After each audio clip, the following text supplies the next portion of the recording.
Hello, and welcome to the presentation of my final project on the identification of suitable planting locations for seagrass restoration in the Solent Strait. Some information on background and objective of this project.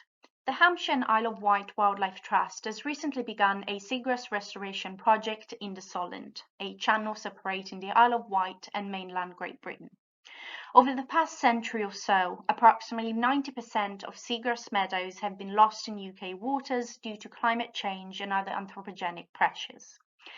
Seagrass meadows are extremely important marine ecosystems, not only because they afford nursery and foraging sites to economically important species, but also because of the important ecosystem services that they afford, including natural coastal protection and improvement of water quality. The objective of this project is therefore that of classifying areas suitable for seagrass restoration within the Solent and generating a site suitability model to facilitate site selection for seagrass restoration in the area. As expected, some changes occurred from the pre-proposal that was submitted a couple of weeks ago. To begin with, more data was added, including Sentinel-1 global backscatter model data and marine habitats vector layers. Sentinel-2 multispectral imagery was originally intended to be used for classification computation, but Sentinel-1 SAR data was used instead. Also, ArcGIS Pro was initially intended to be the software of choice for classification, but due to its inefficacy at classifying Sentinel-1 data, eCognition was used instead.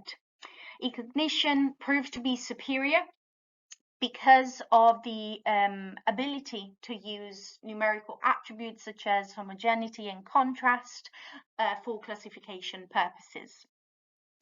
Also, as manual intervention was required to clean the classified output, eCognition offered effective and straightforward tools to do just that, including manual editing tools such as cut objects and classify objects.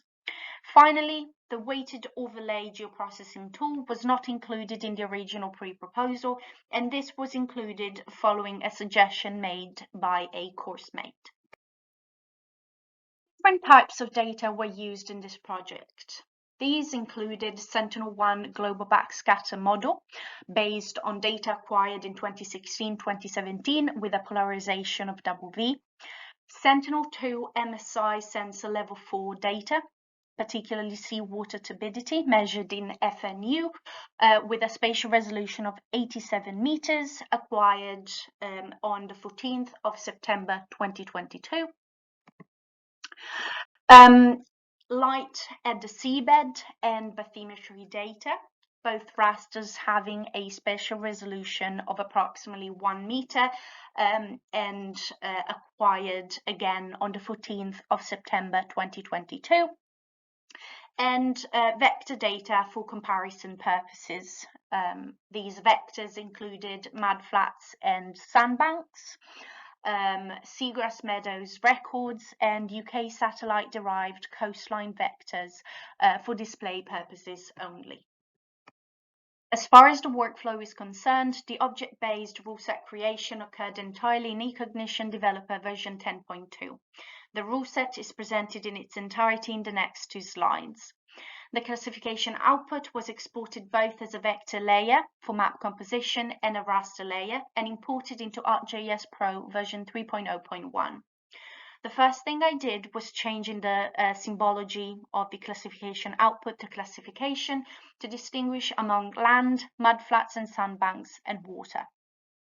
The classification output was later reclassified to convert the land class to no data, as this class had no relevance to the objective of this project.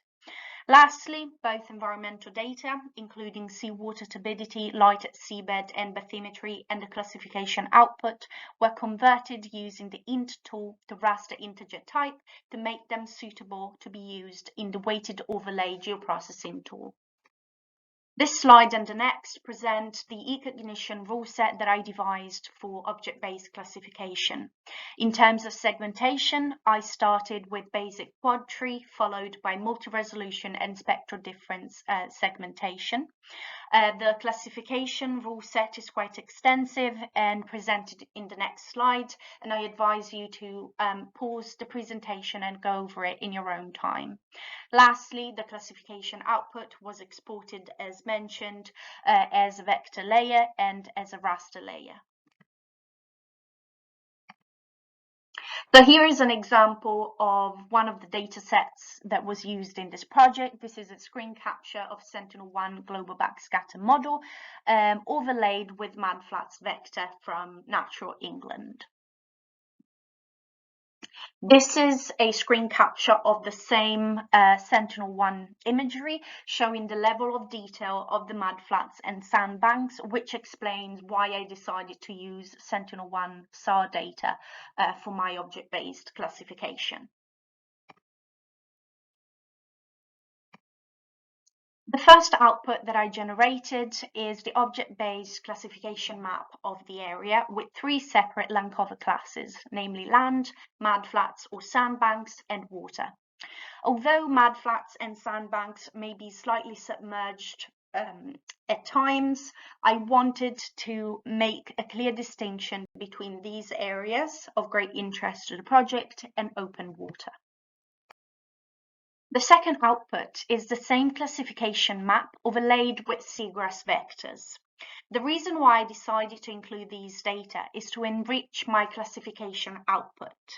In fact, these data validate the relevance of mudflats and sandbanks to seagrass restoration projects, as seagrass exists on these areas, and they also identify other areas that do not include mudflats that are clearly suitable for seagrass growth. The final output that I generated is the site suitability model for seagrass seedling planting. To generate the model, 4 separate input rasters were used, namely the supervised classification map, seawater turbidity, light at seabed, and bathymetry. Unfortunately, despite me specifying that I wanted 3 suitability classes, only 2 resulted. That is good and optimal.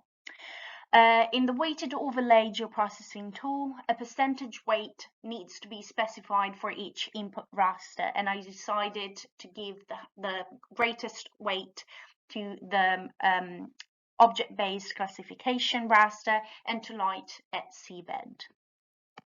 As far as reflections go, object-based supervised classification in ArcGIS Pro using both random trees and support vector machine classifiers proved ineffective at capturing the difference between turbid water and exposed or slightly submerged mudflats and sandbanks, which are at the very core of this project. And this was the case despite new training segments being collected several times.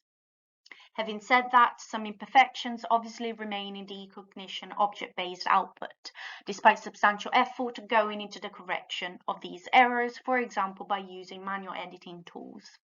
It is also important to mention the lack of complete environmental data sets for the study area hindered the usefulness of the site selection model. Initially, I wanted to include salinity data sets as well as mean seawater temperature, seafloor temperature, and seafloor dissolved oxygen, as these abiotic factors are critical for seagrass growth. However, as these datasets presented gaps along the coast and close to mudflats areas, they had to be excluded. Lastly, ideally data should come from the same period in time. However, this was not possible for the study area. And the fact that Sentinel-1 data was acquired in 2016-2017 means that the distribution of mudflats and sandbanks depicted in the object-based thematic map in this presentation may not correspond to the current distribution. Lastly, in terms of applications, both the classification output and the site suitability model can afford a starting point for seagrass restoration in Solent or in other geographical locations. As most NGOs and charities working on seagrass restoration projects will likely rely on volunteers, these maps can inform volunteers' dispatch, as they focus on mudflats which are generally accessible on foot at low tide. Lastly, As multiple suitable sites can be identified at once, multiple groups of volunteers can be dispatched to different areas to either plant seedlings or monitor growth in just one outing. Thank you for listening, and I hope you enjoyed this project.